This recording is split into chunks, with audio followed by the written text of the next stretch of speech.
کیا دجال سچ میں پاکستان میں قید ہے؟ دجال کے بارے میں بہت ساری حدیث ہیں، لیکن ایک حدیث میں ہمیں اس کی ایگزیکٹ لوکیشن کے بارے میں ہنٹس دیے گئے ہیں کہ وہ کہاں پر قید ہے۔ ایک دن ہمارے نبی کریم کے پاس کچھ عیسائی لوگ آئے اور انہوں نے اسلام قبول کیا، اور اس کے بعد اپنے ساتھ ہوا کیا بیان کیا۔ انہوں نے کہا کہ ہم کچھ لوگ عرب سے مشرق کی طرف جا رہے تھے تو راستے میں اچانک سے سمندر کا موسم بدل گیا اور ہم اپنے راستے سے بھٹک گئے۔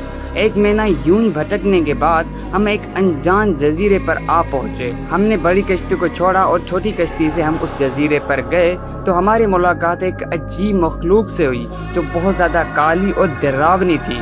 اس کے جسم پر بہت زیادہ بال تھے اور اس نے اپنا نام جساسہ بتایا۔ ہم نے ان سے پوچھا کہ تم کیا چیز ہو؟ تو اس نے کہا کہ مجھے چھوڑو، تم اس مندر کی طرف جاؤ، کوئی تمہارا بے صبری سے انتظار کر رہا ہے۔ اور جب ہم اس کے اندر گئے تو ہم نے ایک شخص کو زنجیروں سے بندھا ہوا دیکھا اور اس نے ہم سے 3 سوال پوچھے۔ پہلا سوال کہ مجھے بیسان کے درختوں کے بارے میں بتاؤ، کیا اس میں پھل ہیں؟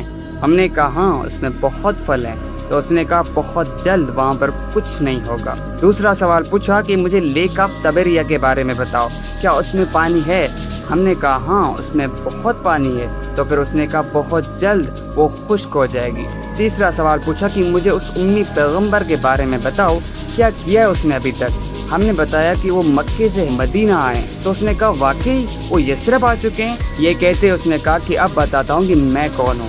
میں ہوں دجال، اور بہت جلد میں اپنی قید سے آزاد ہونے والا ہوں، اور پھر میں تمام علاقوں میں جاؤں گا سوائے مدینہ اور مکہ کو چھوڑ کر۔ رسول اللہ صلی اللہ علیہ وآلہ وسلم نے سارے لوگوں کو مخاطب کر کے یہ بتایا کہ اے لوگوں، یہ ہے یثرب، اور یہ جو بندہ کہہ رہا ہے مجھے اس میں سچائی نظر آ رہی ہے۔ اور پھر وہ فرماتے ہیں یاد رکھنا دجال نہ ہی شام کے سمندر میں ہے اور نہ ہی یمن کے سمندر میں ہے۔